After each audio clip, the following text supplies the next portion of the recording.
Great Silver Mountain Water គឺជាក្លិនមួយដែល unique ស្រស់ស្រាយហើយល្អផងដែរនៅក្នុង collection របស់ Great ហើយមួយនេះគឺជា clone របស់ Great Silver Mountain Water អញ្ចឹងទាំងអស់មួយនេះគឺអត់មានអីនិយាយច្រើនទេគ្រាន់តែថាល្អខ្លាំងមែនទែនសម្រាប់ប្រើប្រាស់ប្រចាំថ្ងៃ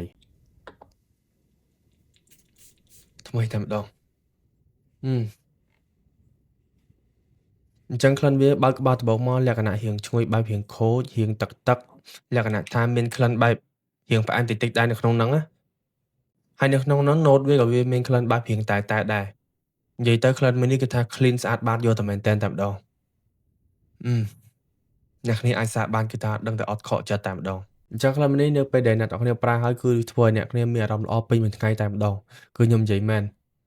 ក្លិនវាប្រៀបដូចជាអ្នកគ្នាទៅដើរលេងនៅកន្លែងភ្នំដែលមានទឹកជ្រោះលក្ខណៈថាស្រស់ស្រាយបែបលក្ខណៈរៀងទឹកណា